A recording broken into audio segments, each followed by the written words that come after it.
Civils సాధించాలనుకున్నప్పుడు first నా మెదడులో వచ్చినటువంటి ఆలోచన ఏంటంటే, నాకున్నటువంటి స్ట్రెంగ్త్స్ ఏంటి, నాకున్నటువంటి వీక్‌నెస్ ఏంటి అనేటువంటి దాన్ని నేను అనాలిసిస్ చేశాను మేడం. ఒకటి. ఇంకోటేంటంటే కోచింగ్ అనేటువంటి దాన్ని ఎలా యుటిలైజ్ చేసుకోవాలి, లేకుంటే కోచింగ్ లేకుండా ప్రిపేర్ అవ్వాలి. అప్పుడు నాకున్నటువంటి ఫైనాన్షియల్ కండిషన్స్ వల్ల నేను కోచింగ్ లేకుండానే ప్రిపేర్ అవుదామని అనుకున్నా ఫస్ట్. కానీ తర్వాత ఏమైతుందంటే ఫియర్ ఆఫ్ మిస్సింగ్ ఔట్ అనేటువంటి ఒక ఫోబియా వస్తది మేడం. ఫోమో అంటారు దాన్ని. ఎందుకంటే మనతో పాటోళ్ళు అందరూ కోచింగ్ తీసుకుంటున్నారు. మనం కోచింగ్ తీసుకోకపోతే వెనకబడిపోతామేమో అనేటువంటి ఒక భావన డెవలప్ అయింది.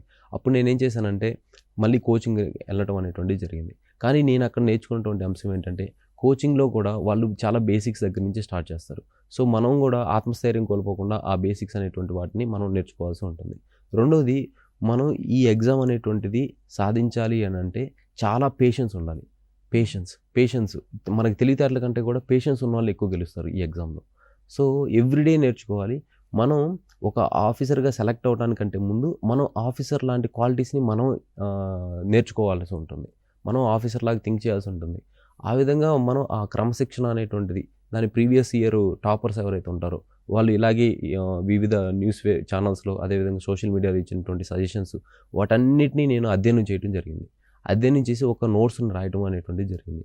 అది రాసిన తర్వాత ఏ సబ్జెక్ట్‌కి ఎలా ప్రిపేర్ అవ్వాలనేటువంటి స్ట్రాటజీస్‌ని నా ఓన్‌గా నాకు నా స్ట్రెంగ్త్, నా వీక్‌నెస్ ఆధారంగా నేను స్ట్రీమ్‌లైన్ చేసుకోవడం జరిగింది.